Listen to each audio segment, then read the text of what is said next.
प्रशासन की जानिब से आज की ये सद्भावना बैठक का उद्देश्य ये था कि जो पिछली हमारी दौलताबाद में घटना घटी है, जो अप्रिय है, शर्मनाक है, निंदनीय है। हम कड़ी शब्दों में इसकी जो निंदा करते हैं। जो घटना नहीं होना चाहिए थी वो जो हो गई, लेकिन अब हमारे डीसीपी साहब ने और एसीपी साहब ने और जो है तो यहाँ पर पूरे पुलिस प्रशासन ने सब हिंदू भाई मुसलमान भाई को एक जगह लाकर जो है ये अच्छा एक मैसेज दिया, पैगाम दिया है। और ये पैगाम को लेकर अभी हमको आगे गौ को बढ़ना है। और इसमें एक बात साहब ने खुसूसन ये बोली है कि जो दोषी है, जो उस पर कार्रवाई होने वाली है, उसको छोड़ा जाने वाला नहीं है। लेकिन जो बच्चे जो है ज़्यादा हुल्लड़बाजी और कायदा प्रशासन हाथ में लेने की कोशिश करेंगे, उसके ऊपर भी जो है तो प्रशासन की कड़ी नजर है। वो अगर दौलताबाद की शांति भंग करेंगे तो उनकी सख्त से सख्त उनके ऊपर डिपार्टमेंट में कार्रवाई होने वाली है। ये मैं आपके चैनल के माध्यम से तमाम जो है तो जनता को और पूरे जिले को वाटत नाही की या बैठकीमधून आम्ही खाली हात जावा। तुम्हाला वाटतं का आम्ही इकडे आल्यावर तुम्ही खाली हात जावा आमच्याकडे आल्यावर? मग आम्हाला पण ही भावना आहे की आम्ही पण इथून खाली हात जाऊ नये। आज या बैठकीसाठी आम्ही इथे आलेलो आहोत, तर कृपा करून आम्हाला खाली हात जाऊ देऊ नका। निश्चितपणे कायदा आपलं काम करत आहे, पण राहायचं तर तुम्हालाच आहे हे तुम्ही लक्षात ठेवा। बाहेरच्या लोकांचं ऐकून ही एक आपण जी बैठक घेतलेली आहे ते अजून मी सांगतोय अशा काही समाज विघातक शक्तींमुळे, काही आपल्या छोट्या मोठ्या पर्सनल प्रॉब्लेममुळे आपण गावाच्या भावना, एकमेकांच्या भावना ज्या आहेत त्यांना कलुषित करू नका। उल्लंघन केलेलं आहे त्यांच्यावर पोलीस कारवाई करत आहेत आणि करणार आहेत। असं बिलकुल नाही की पोलिसांनी त्यांच्यावर कारवाई केलेली नाहीये।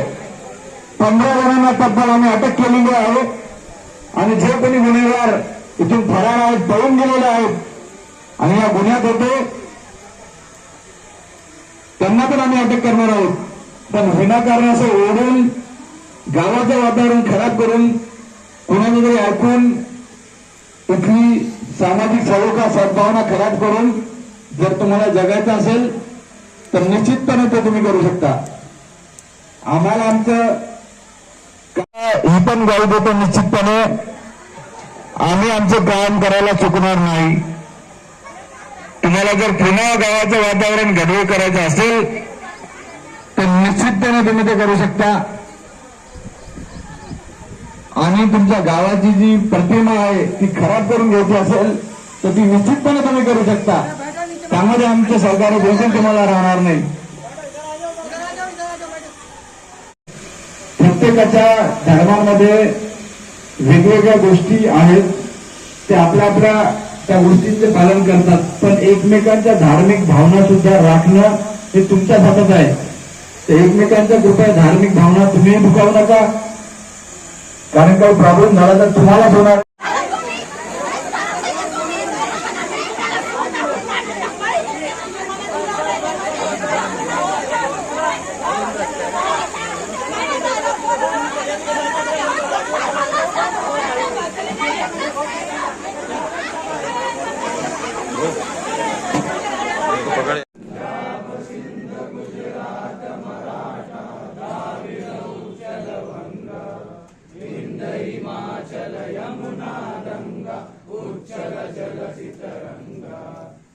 लवकरच कायद्याच्या जाळ्यात येतील आणि आम्ही आमची कारवाई करू। तो बोलता है कि इसके आगे का जो भी भाग है ब्रेक के बाद, तो ये ब्रेक लगा, अच्छा ब्रेक नहीं था, उसे अच्छा ब्रेक मत समझिए, मगर ब्रेक के बाद हम पहले जैसे थे, एक दूसरे के सहकारी, एक दूसरे के बंधु। साथियों, मैं यहाँ पर आप कामामध्ये कुठे चुकलेलं नाहीये। कुठे चुकलो का मावशी कामामध्ये? No doubt please. तुमचं आम्ही भरपूर ऐकून घेतलं, आता तुम्ही आमचं ऐका। तुमच्या ऐकण्यामुळेच हा जो काही प्रकार घडलेला आहे तर आम्ही आज तुमच्या तो सलोखा, एक सद्भावना निर्माण करण्यासाठी आलेलो आहोत आणि आम्ही यासाठी उपस्थित आहोत की महाराष्ट्र पोलीस तुमच्या पाठीशी आहे, पण ते तुमच्या पाठीशी जेव्हा तेव्हाच आहेत जेव्हा तुम्ही कायदा आपल्या हातात घेत नाहीये। तुम्ही विनाकारण ओढून आम्ही काय करायचं हे तर आम्हाला चांगल्या प्रकारे माहितच आहे, पण तुम्ही विनाकारण ओढून वातावरण खराब करू नका अशी मी आपल्या सर्वांना इथं विनंती करतोय। आम्ही आमच्या कामात कुठे चुकणार नाही याच्याबद्दल मी तुम्हाला आज इथे ग्वाही देतो. पण निश्चितपणे या पुढेही आणि यानंतर गावाचं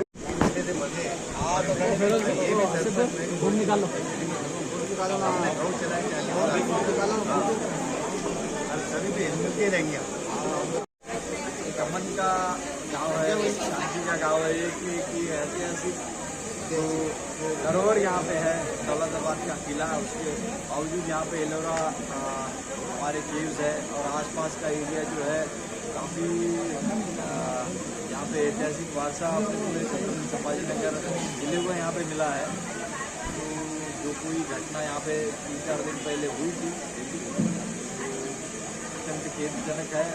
और उसके बाद महाराष्ट्र पुलिस ने, छत्रपति संभाजी नगर पुलिस ने इस पर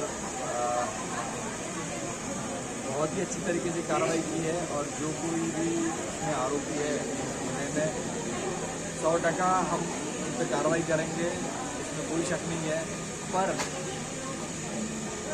कोई ताकतें अगर यहाँ का अमन और चैन छीनना चाह रही है और ख़राब करना चाह रही है, उनको हमारा ये संदेश है कि महाराष्ट्र पुलिस ऐसा नहीं होने देगी. और जो भी आरोपी इसमें शामिल है हम सख्त से सख्त कार्रवाई करेंगे.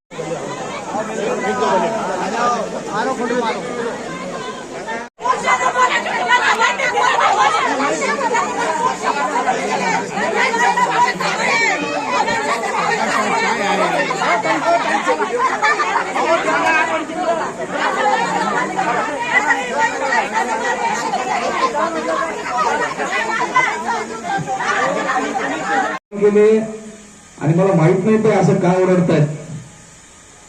परिस्थिती आम्हाला पूर्णपणे आम्ही अवगत आहोत. हॉस्पिटलमध्ये जाऊन आम्ही बघून आलेलो आहोत आणि काय आणि किती काय गोष्टी आहेत घडलेल्या आम्हाला चांगल्या प्रकारे माहित आहेत. अशा प्रकारे ओरडून पोलिसांवर दबाव टाकून त्यात काही होणार नाहीये. निश्चितपणे जे लोक या गुन्ह्यामध्ये होते त्यांनी पोलिसांना सामोरे जावे, त्यांनी कायद्याला सामोरे जावे. हा एकच मार्ग त्यांच्याकडे पर्यायी आहे. आम्ही कुणाला इथं वाचवण्यासाठी किंवा लपवण्यासाठी किंवा कुणावर विनाकारण कारवाई करण्यासाठी येत नाहीये. आम्ही आमच्या कायद्याचे काम करत आहोत आणि तुम्हाला सगळ्यांनाही विनंती की असला काही प्रकार करून वातावरण गडबड करण्याचा प्रयत्न करू नका. विनाकारण कोणत्या बाहेरही